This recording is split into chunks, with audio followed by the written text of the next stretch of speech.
Welcome to the Realtor Who Wines podcast.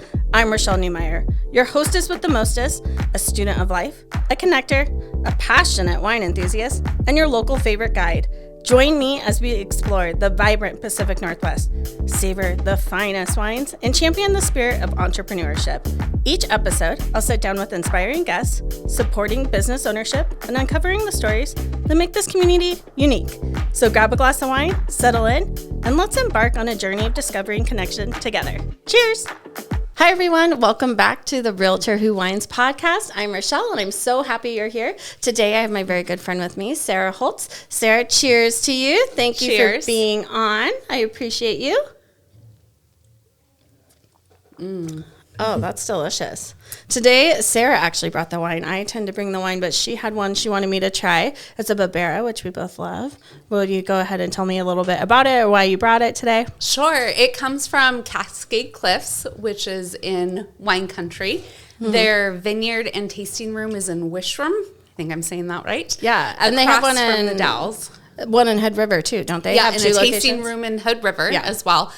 And contrary to the love of Barbera, I'm usually a white wine girl. Yeah, and so my mom and stepdad have me spoiled with the Barberas because it's about the only red I'll drink. Yeah, because it's smooth, just rolls off the tongue really nice. But they are friends with the owners and managers there, and that's years ago. It just makes it the best. Connected. Yeah, I'm a sucker for that. Like if I walk into a wine tasting room and the owner's there or the winemaker's there, or even like their mom or their sister or their grandma, I'm like, oh, I should buy all the wine because I want to support this family. Yes. I do that every time. I think it tastes better. I'm just like, I know them. So now it tastes better. So anyways, thank you so much for being on today, and thank you for bringing the wine. I appreciate it, and it is delicious. So if you're ever out in the Dalles area or in Hood River, definitely stop by and see Cascade Cliffs for sure. Definitely great. And tell them Sarah sent you. Yeah. Or Sarah's mom. Mom, what's your name? Nancy. Or Nancy. Tell them Nancy sent you. Yes, they'll know just by Nancy. Yeah, they'll be like, Nancy, she's our favorite. Well, thank you for having me on today. This is a first for a podcast and chatting about my new business and life. I'm excited to share a lot of your story today. I wanted you on for multiple reasons. One, you're an entrepreneur, local in the area. And you are transitioning and starting a brand new business, which is exciting. So I want to talk about that. And then I also want to talk about your health journey a little bit too, because you'll learn here in just a few minutes that Sarah's been going through quite the health journey over the last 7-10 years. Mm-hmm. And most people would use that as a reason not to start a new business or not to do anything different. And I love that you're just like, no, I'm doing this. I want a new business. I don't care what my health is doing. I'm moving forward. And I think that's such a powerful message. And I just admire you so much for having that kind of spirit. And I love you. So that's why I just wanted to share everything that you got going on. So do you want to start with the health stuff or do you want to start with the new business stuff? Whatever you feel, because I was going to throw it right back at you and say, I admire you. Watching your stories all the time. I live vicariously through you. I'm like, I know this girl is a night owl. So when does she sleep? She's bouncing city to city. She's mentoring people. She's helping people. She is just like the mom-daughter relationship that I love to watch. And Thank you. Yeah, I mean, it's a balance. I don't sleep as much as some people would probably recommend, so don't come for me in the comments with that. But I get enough, obviously. I got the energy. It's going. Let's talk about your health journey a little bit, because I think that really leads into your business and like where you are today. So why don't you start with the very first health situation and how it brought us to where we are right now. Definitely. Yeah. So it was 10 years ago. I was about ready to turn 30. And I remember telling even coworkers that spring, birthday's in the summer. And I'm like, I can feel this energy. Something with 30 is different. Something big is coming. I don't know what yet, but I just feel it on this level. It's coming. Well, it was either the day before my 30th birthday or on my 30th birthday to do annual blood tests, just get a doctor's checkup, which I encourage everybody to do. I know there's a lot of people out there that go, I never go to the doctor. Well, in the least, once a year, get your blood check, get the basics, and go from there. So I did that, and must have been that week after my 30th birthday, I got a call and they said, we need to refer you to nephrology. And I was like, what's that? Did I win a prize? Yes. What does that mean? It was a prize, all right. So they said you need to be referred to a nephrologist, a kidney doctor. We're kind of concerned about your levels. Well, with me, I don't just sit back and wait for the phone call. I'm right next phone call. I'm calling their office, action. And they said, we haven't even got your referral yet. But sure, let's get you on the books for September. This was July. So I just want to stop you really quick because you're recommending that people get their blood work tested because you felt fine. Yes. Like you would have had no idea anything was wrong without just this annual checkup. Correct. Yeah. So just anybody listening, even when you feel fine, you don't have to wait until something feels wrong. Just getting checked out once a year doesn't hurt you. If anything, it could save you. Yes. So. And generally I felt, well, I had, for looking back, there was a lot of doctor's office visits for about 4 or 5 years before that of me telling them, I don't feel good, something's off. And they would just dismiss it as one thing or another. Sure. And so, but yeah, I wasn't showing any big signs of like, oh, I have a big ailment or anything. Right. Or I want to get my blood tested because of this. You're just getting checked out to get checked correct. out. Mm-hmm. So I called. Was like, I need to get in. They said September's our soonest, and I'm like, I need this done now. Get me on the wait list. And, and then it was probably about a half hour later. They called back and had received the information from the doctor's office, and they said, we need to see you like next week. So of course, bells and whistles going off. What's wrong with me? And fast forward through doctor's appointments and biopsies that summer, and my first overnight hospitalization with them trying to figure out what's going on. When I went in for my doctor appointment to go over results of the biopsy, I went in by myself. Oh, I can do this. And I was like, maybe I have lupus or something like that. And the doctor's like, you have stage 5 kidney disease, which means kidney failure. There's only 5 stages. Mm-hmm. You're going to need a transplant or you're going to go on dialysis. And I look at her and I go, well, if I just eat better and exercise more, will it go away? Yeah, I'm only 30. What do you mean? Yeah, so of course me always bargaining. Well, if I do this, will it just fix it? The salesperson comes out. Yes. How do I negotiate this? Will it reverse it? Yeah. And with kidney disease, that's why I encourage people to get their blood work done, because in the beginning stages of kidney failure, there are habits or things you can do that will reverse it. Mm-hmm. But this obviously stage 5, too late, too far gone. Yeah. So with that diagnosis, I'm like, well, crap, what do I do? Mm-hmm. And long story short, I was very stubborn about, at the time I was teaching full time at 3 different schools at the secondary level. And I'm like, I am not going to let this disrupt my career, my life. I'm going to keep living. I don't want to. And personally, I was like, I'm scared of blood and needles. I don't want to sit in a chair 3 days a week with needles and all those things. So I was very adamant that I was going to find a donor before I had to go on dialysis.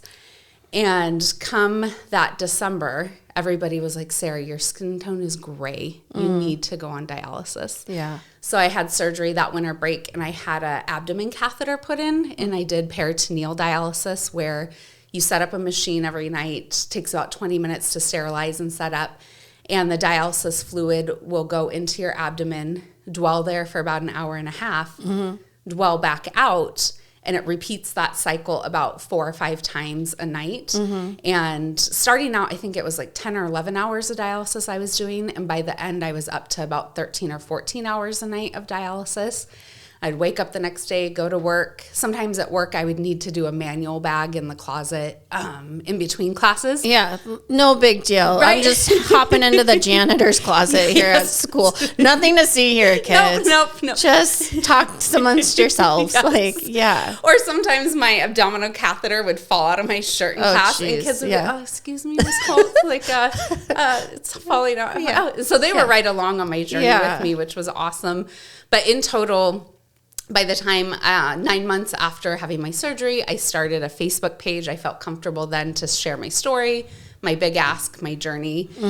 And because ultimately you still wanted to have a transplant. Yes. Yeah. And the waiting list in Oregon is 3 to 5 years for a deceased kidney. And everybody's so different. And for me, I was not going to last 3 to 5 years on dialysis to get that deceased kidney.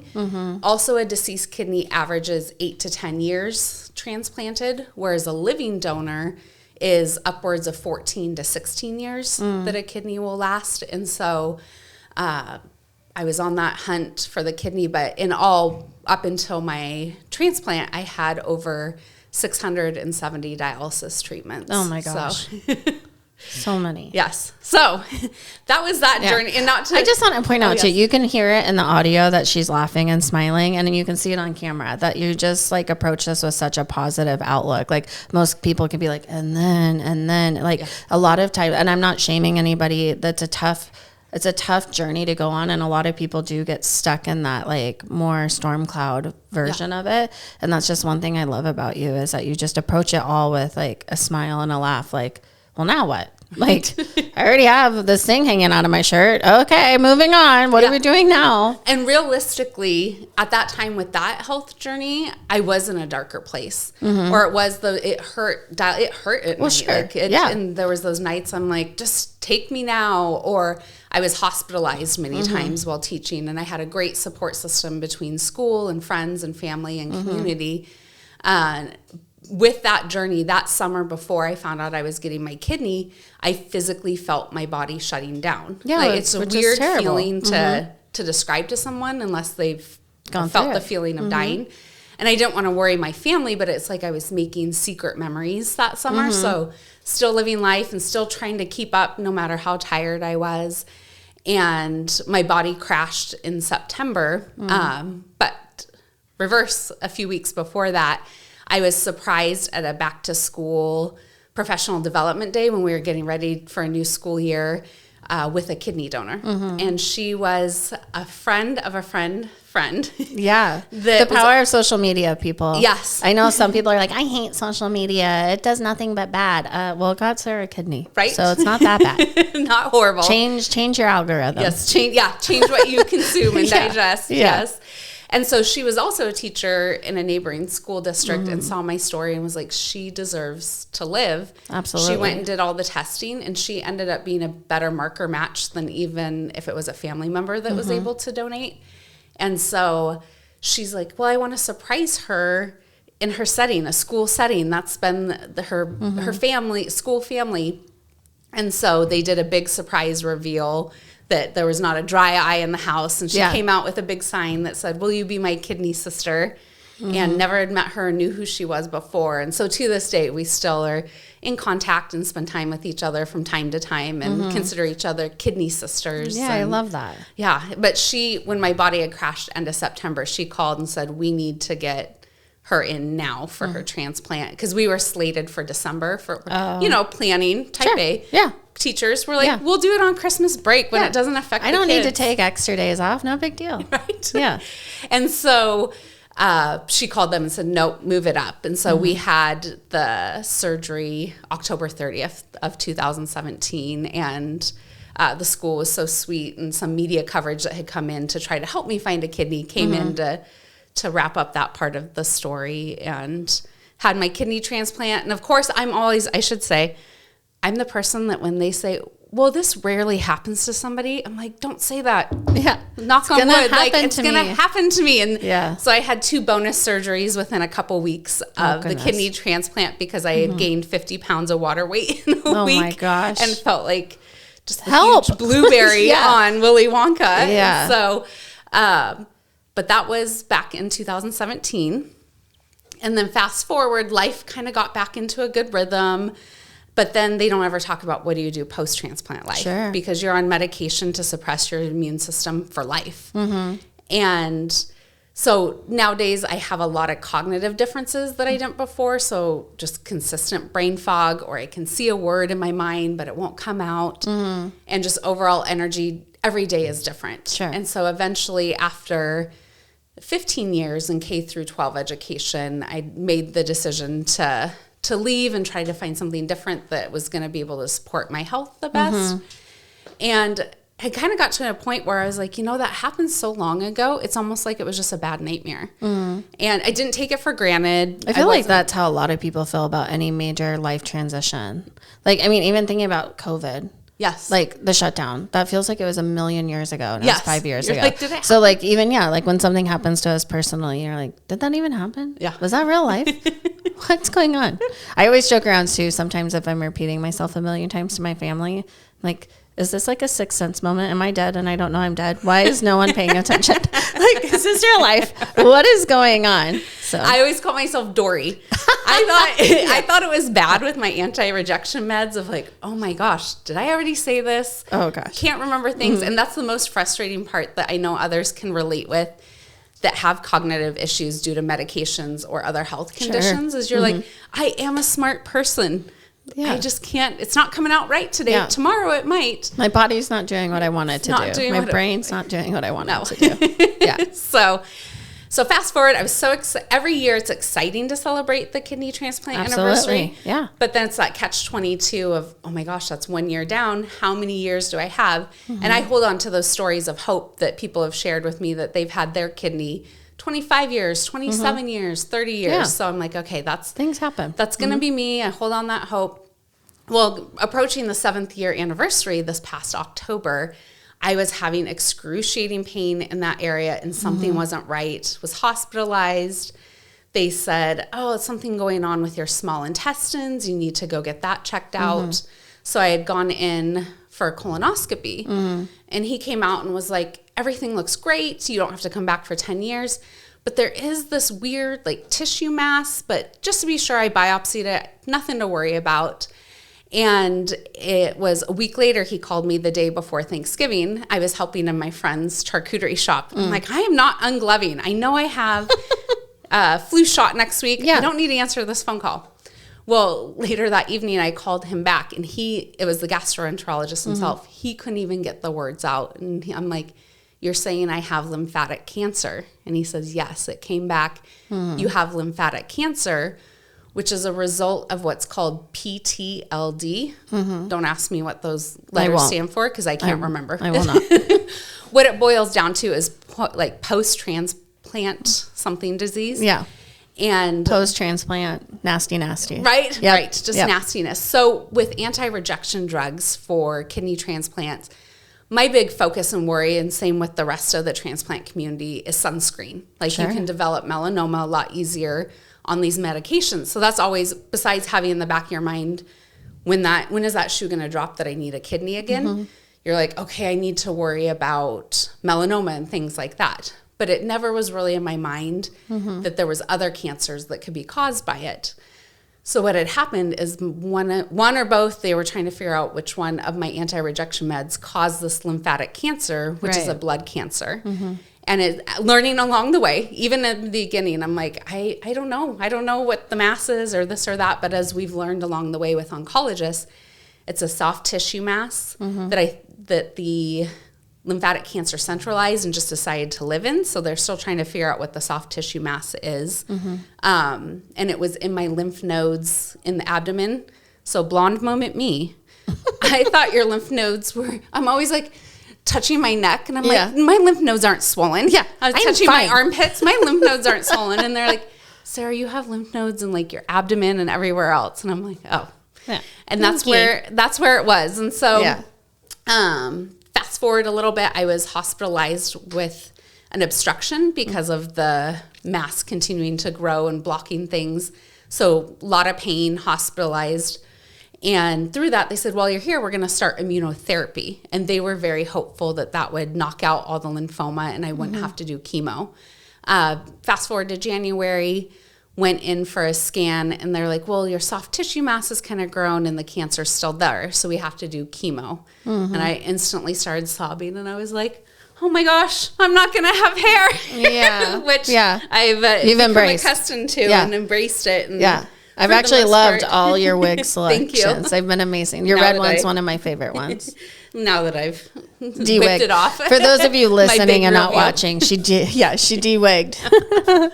But, and throughout all of that, so you're currently going through treatments and things. But in between the kidney transplant and where you are now, you had started Epicure and you were doing, like she had said, she decided to step back from teaching. And so you went into this whole new entrepreneur type role. And then Epicure recently closed doors. And so you've just shifted again. So talk a little bit about what business you're currently doing. And then we'll kind of tie back in what's going on with your health. Sure. So when I left, right as I was leaving education, I was introduced to Epicure, which was, I'm gluten-free, have been for 10 years. So it was clean meal solutions and bakery items that were gluten-free and you can make in about 20 minutes. Loved every part of it. Got into that business as I transitioned out of education. Was doing markets, vendor events, pop-ups, online parties, online VIP groups, giving tips and tricks of cooking, all the things. Yeah. And then with all this diagnosis, I also, this kind of gives a little backstory too. I'm a respite care provider for adults with autism. That's my current main position. And that helped the transition out of education as well. But I'm like, everything has to be on a pause for me to get through this and to fight this, because this is not my first rodeo. Right. And with that, with Epicure, it was within 2 weeks of finding out I needed to do chemo. All of a sudden, the trustees in Canada came in and locked the doors. And we're like, oh, what do we do now? Yeah. Yeah. Well, and for those of you that don't know, Epicure is a multi-level marketing company. So like, think of like for people that might not be aware of it, like Tastely Simple or Pampered Chef or Tupperware, Mary Kay, like all of those. And you really worked your business not as a salesperson, but like as a business owner. Like you really ran your Epicure business almost like you were Epicure, like it was your business. And I think that's why you were so successful and you approached markets differently and parties and networking and stuff. You really presented yourself like she had a slogan and a website, like all these things outside of Epicure that you were bringing to the table as like a business owner. And to credit that, leaving, again, that education world, going into the business world, I wouldn't have known how to do a lot of that stuff if it wasn't for Women to Women. Because it was that January I was invited to a Women to Women event, loved the camaraderie, the collaboration, all of that. And upon joining Women to Women and attending the virtual events, all those in-person events where we connect, was able to develop those business skills. Yeah. Women to Women Network is a networking group that's more than just about networking. It's about collaboration and growth. And so we have about over 300 members. Now Sarah is on leadership with Women to Women Network, as am I. But we're in multiple states and growing. So if you have any questions, if you're a female entrepreneur, businesswoman, you don't even have to be an entrepreneur. A woman in business, you can work for somebody, work for yourself. There's a place for everybody there. And Liz, the CEO and founder, has also been on the podcast. So definitely I will link that podcast to this one to check it out, because Liz talks in depth more about Women to Women. But yeah, so it helped you really approach your business differently. It did. And it was at our national conference in Spire last September that I'm like, I know I'm meant to do more. How do I take the tool of Epicure more to serve individuals better? And being a teacher, I'm always in that growth mindset or that self-reflection mindset, whether it's personal life or business life, of how can I do better? Yeah. And I really wanted to get into maybe like a food coaching role, or how do you take the tools? And it was just brewing within me. And at Inspire, I knew I wanted to start something on my own, but just didn't know what yet. I know I want to go into public speaking, medical advocacy, business entrepreneurship, all those different things to represent. And it wasn't until Epicure said, we're closing our doors, I said, this is the time I need to pivot. And they closed their doors with just in a couple weeks of my first chemo treatment. So literally after my first chemo treatment, by Valentine's Day, I had already created and solidified my own LLC. And talk a little bit about your LLC and like what you're doing. Yes. So introducing. This is news, people. This is news.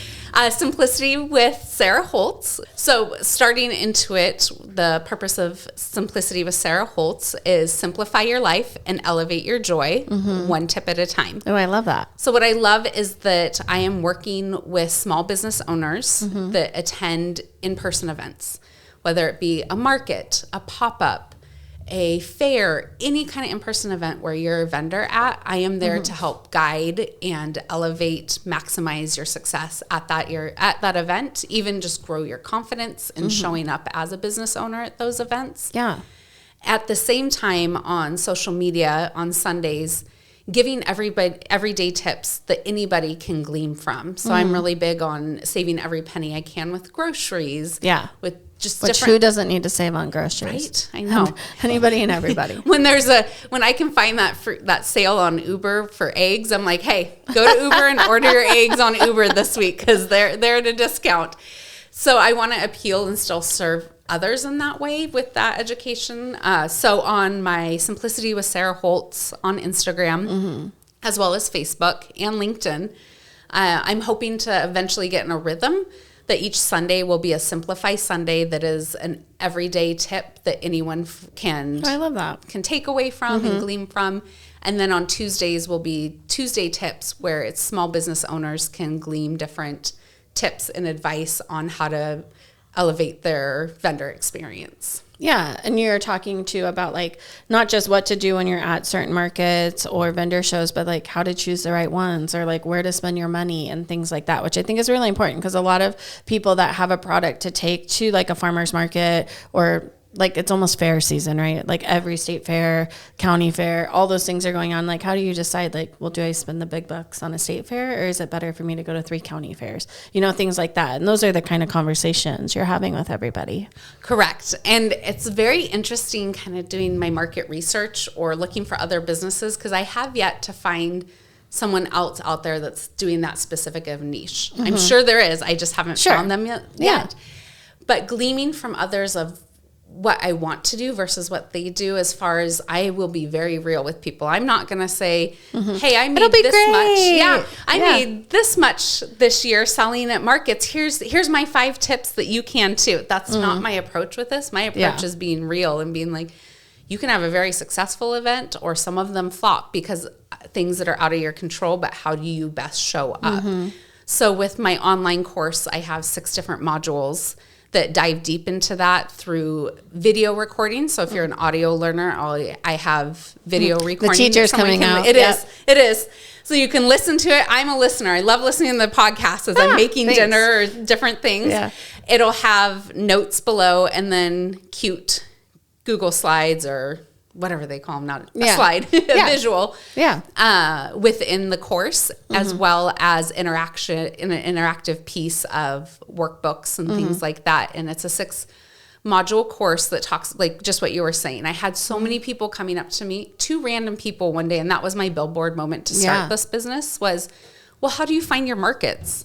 One of them was somebody that lived out of state, and I'm like, how do I advise on that? And I just said, have you checked your local high schools? Have you checked churches? Have you checked markets? Chamber of Commerce, all those different things. And they're like, wow, I never would have thought of that. Whereas for me, it was just secondhand. And so I took a step back going, whoa, this is my billboard moment that, yes, I need to start this business, but this is also where people may be coming from. So it touches on how to find markets.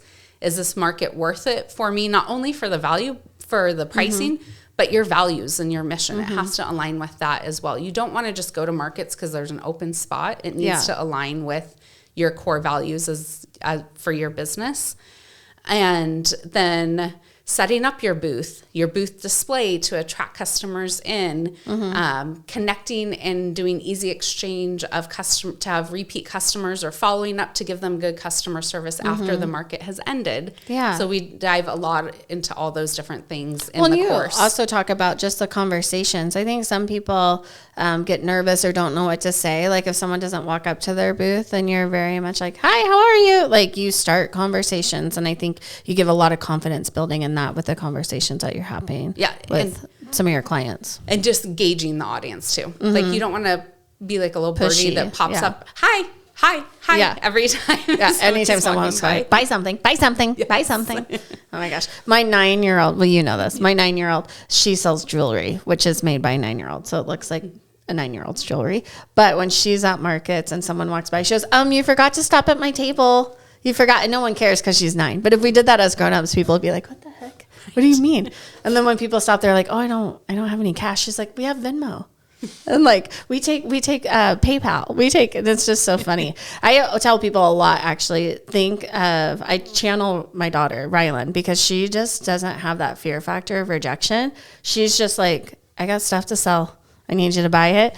And so she just like will ask for the sale when, like, as grown-ups we're so timid and we don't want to come across salesy, or we don't want to be pushy. So we're just like, let me know if you have questions. But she'll be like, and Rylan instead, she won't give you the opportunity to ask questions. She's like, here's this bracelet and I use these beads and purple's my favorite. So that's why purple's in here. Like she just starts talking about it. And normally we're so like reserved. Yeah. I love it how that's when I was almost going to bring her up because that is one of my favorite memories of a pop-up that you did. Mm-hmm. And she's like, wait, did you see my bracelets here? You just walked past. I have bracelets. And yeah. I even got a mirror. Oh, someone was like, oh, I wonder how it looks. She goes, you should try it on. Try it on. It'll make you feel good. If anything, you look pretty for a few minutes. And it's like, okay, good. I'll buy the $2 bracelet. Right? She just cracks me up. Yeah. But no fear. Like we'll be at a grocery store waiting in line to pay, and she'll just turn around out of boredom, and the person behind us, and she'll be like, are you looking to buy or sell a house? Because my mom's a real estate agent. And I'm like, sorry, I didn't tell her to say that, but like, if you are, I mean, I could help you. I mean, if you want, like, no big deal. Sorry. And then they're like, oh, you're in real estate. That's cool. And it's so funny. No one's ever been offended. Yeah. And she's done it multiple times. And I always ask her, like, why do you do that? And she's like, well, you need to sell more houses. And I'm like, okay. But that's a good point into natural conversation. Yeah. I would be in the grocery store buying fresh produce and somebody behind me, oh, your produce looks gorgeous. Oh, well, I make rod ready meals in 20 minutes. Here's my card if you need that help as well. And same thing transitioning into the business now is, oh, you're a vendor. If you would like any help or to sit down and chat, here's what I'm doing to help guide you to. Biggest thing is to just feel confident in how you're showing up. And like you said, a lot of us feel like, oh, we don't want to ask for the sale. Well, we don't have to because through all these other tips, it's going to create natural conversation. Absolutely. So, well, and you're helping people. I want to make sure everyone understands is like, you're not just helping people with like that we're in a business like Epicure. You're helping like if a winery wanted to have a booth and they're not good at it, like they don't go out to a lot of farmers markets and things like that, or a business that's selling teas or whatever. Like it doesn't have to be a multi-level marketing company. Like you're helping anyone that's trying to put their product out there, people facing, engaging with community. Yeah. And it doesn't even have to be product based. Right. Like I've helped service based businesses just through conversation lately of this is how you can show up at a market. This is how you can best attract someone to your booth to start that natural conversation. Yeah. And besides the course that I'm offering, I also offer one-on-one Zoom consultations, as well as testing out group consultations where I have a group of 5 or 6 business owners that sign up for a 30-minute slot, kind of a round table. Yeah, like a mastermind. Collaborating. Yeah, so that we can sit and collaborate for 30 minutes and bounce ideas off of one another of what's your experience and how would you, I'm very solution focused. Sure. So instead of weighing on like, oh, that sucked, of course I'm going to sit in that emotion. Yeah. Even though I laugh and everything's fine, I do sit in my real emotions, but I don't let we're them all dictate. human. I don't want it to seem like we're robots and you and I laugh at everything, but that is both of us have that. Pretty funny. We are hilarious, especially after 2 bottles of wine. Yes. But you and I do have that natural response of, even when I'm scared, like at a haunted house, I am laughing so hard because even when I'm startled, I just start laughing. You're not like, taking me. Yeah, maybe. We'll see. She hates haunted houses or anything scary. But that's my natural reaction is like, instead of like screaming or being afraid, I just start laughing. Yep. Which then some people then they're like, who's the crazy person? Laughing. But it's just like my defense mechanism is to laugh and smile through stuff. And you're the same. Like it doesn't mean you're not having a bad day. Yeah. But it does mean that like, you're just responding differently. And what I was talking about at the beginning of the show today is just like all these things that have gone on, right? Like you got the rarest form of cancer that you could have gotten from a transplant. And then your business, Epicure, the mothership shut down. You could have just been like, oh, forget it. Yeah. I'm just going to go to treatment and figure this out. Right. But instead you're like, you know what I should do? I should help other people. I think I'd like to start a new business. You know what I should do? I should start giving tips and maybe I should start speaking. Maybe I should start speaking and provide more joy and positivity around going through hard times. So I just want to commend you on that because a lot of people wouldn't have the energy, even when they don't have the energy to persevere into that space. But then also just to be like, even if you have, let's say, worst case scenario, you have the 7 years, right? Yeah. You're going to make the best out of the next 7 years possible. And I love that about you. I'm putting out there that you have 50 years because I'm not living here. So do I. I'm not living here without you, girlfriend. Well, and I loved the quote from Uncle Joey on Full House. Yeah. He just went through lymphoma. There's all different kinds of lymphoma too. But he said you can still find joy in the darkest of moments. Absolutely. And that's just what I live by. Yes, I'm real. I sit with my moments of sadness, anger, but I'm also going to find something I'm grateful for each day. And going back to what you said with the rare form of cancer, a piece that I left out is only 3% of kidney transplant patients develop this kind of cancer within usually the first 7 years. Mine was on the month of my 7th year anniversary. And so it is rare to have it occur, but I'm like, I'm going to beat this. Treatments, I just had treatment number 5 yesterday and one more treatment to go. And even through treatment number 4, a lot of my lymph nodes in my abdomen were already cancer free. So it's all good news. And I've been really blessed and really lucky that my side effects have been minimal as well.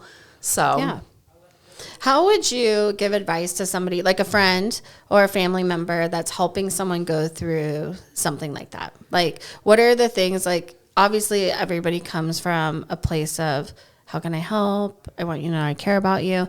Are there certain things that are like actually more helpful than others, or certain statements that would help you more than others? So the biggest thing, even going through kidney stuff or any kind of thing anyone has in their life, whether it's a death, a health scare, or just a bad time, a bad divorce, season, all the things, is life goes on. So when the news breaks, everybody's like, we're here to support you, which they are. And I believe everybody comes to you with the best of intention. So even whatever sediment they give you, if it doesn't sit right with you, they're doing it out of the best intention and purest of heart. And a lot of people don't know what to say, or don't know how to react, or don't, like, they want to be helpful and not condescending, or they don't want to like act like you can't do anything, but at the same time, they don't want to be like, can you do this? Yeah, right. You know? And that's where I step in and I'm like, I am an open book. Please ask all the questions. I'm here to also educate, and I will be straight up with you about what's going on. And my biggest piece of advice would be, as time goes on, so a month, 2 months after whatever life event has happened, even if you have to I do this personally, setting a reminder in my calendar of check in on Rashelle. Check in on so-and-so, because that's what means the most. Is everybody gets back to life once you've had this big thing happen in your life. And those are the moments, those quiet moments, that when somebody just reaches out to say, hey, I haven't chatted with you in a while. How are you doing? That's the biggest help for anybody going through any kind of thing in life, is checking in. Or my other piece of advice would be, if you feel you want to do an actionable item with somebody, it's such an open-ended question when you say, well, how can I help? And for me, I'm like, oh, I got this, I'm good. Right. And so a lot of people are like that. They don't want to be a burden, even if it would mean a lot for someone to help you, right? They're like, no, I want to do this for you. Yes. You're still going to be internally like, I don't want to be a burden. It's fine. I can make my own dinner. That's fine. So my best suggestion for somebody, so they also don't feel like they're being too pushy, would be give that person that's going through something options, or just do it. Like, just if drop you're dinner like, I know if I know they need dinner, send them a gift card, like, to get dinner. Or I've had somebody say, I would like to cook dinner for you. Here are your options, or you tell me what you want to cook. I'm going to drop it off on this date. So that may feel that you're being overbearing, but it's not. Yeah. Because I'm not the one to say, oh, yes, please, Rashelle. Please bring me the best of the best. Yeah. Yes. And not just tacos, but gluten-free and blah, blah, blah. Yeah. So those are my 2 things. Check in on somebody down the road after all the initial shock, like emotions, all those things wear off. Everybody else's lives keep moving forward, and sometimes you may feel kind of just stuck in what you're still going through. Or lonely, like, because all of a sudden everyone's around and then no one's around. Exactly. Yeah. So checking in on somebody, but then except me and Nancy, we're going nowhere, right, Nancy? Yeah. Mom's like, I'm on the couch here. Yeah. I'm just the chauffeur today. But yeah, I think that's great advice, because I do think sometimes people want to be supportive or want to show, like, is it insensitive to be like, how are you feeling? Yeah. You know, I think people we all get in our head about stuff. Like, they just want to be supportive and don't know how to do that appropriately, because they don't know where you are at or how you're feeling, or like, is it going to bother you or make you feel worse? Like, of course I feel bad, or of course I feel great. Like, stop asking me how I'm feeling, you know, or whatever. And again, back to, I am definitely raising my hand and you're giving me a look when people are like, social media is horrible, because that can be my attitude some days of like, but I'm about all I consume. So I want to consume things that are positive and uplifting or that are going to build me. So I just will, if I start getting in that doom scroll and it's not making me happy, I sign off. But when I share my posts on social media, it is what I'm going through.